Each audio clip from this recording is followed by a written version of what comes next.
How you doing, people? Kit Baird coming at you from the old pasture here. Just moved the sheep and our 2 cows into their evening paddock. It's about 6 o'clock right now. But I just want to show y'all what I'm doing because it's so hot out here for shade. Is they were right here and sorry. So now they're obviously right here. So I moved them over, but I ran this lane back around this tree here. So here's their water back, and then it connects back to my fence.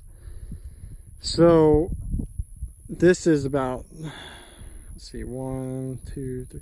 It's about 4 days back. So this grass in this area is starting to grow back, which is not good. That's not correct, because now the sheep and cattle are going to go regraze those nice fresh little grass tender tips, and that's going to really put an impact on the grass. But they need that shade for them to perform.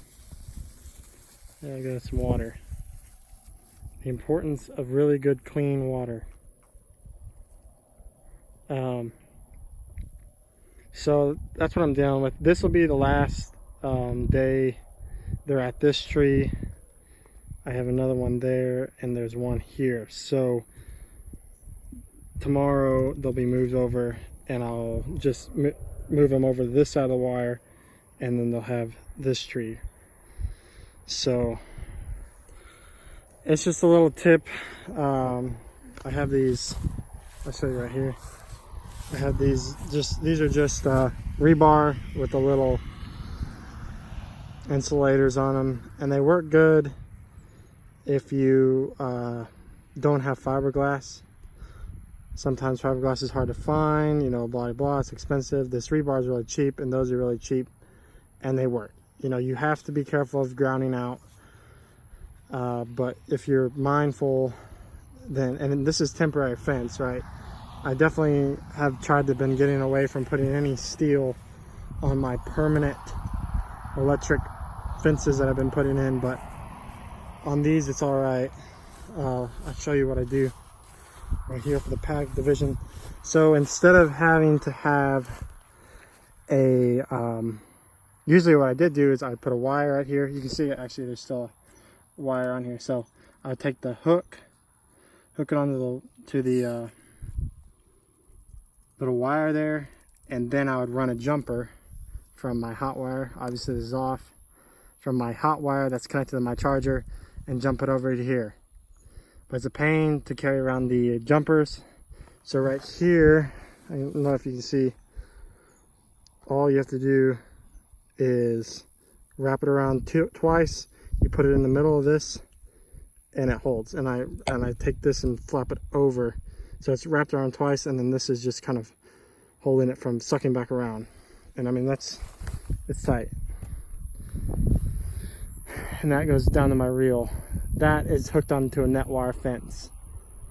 It's hard to hook the reels or hang the reels on these these rebar. They have stands and different expensive things, but just gotta make do with what you can get. I definitely like the O'Brien fence post for sure.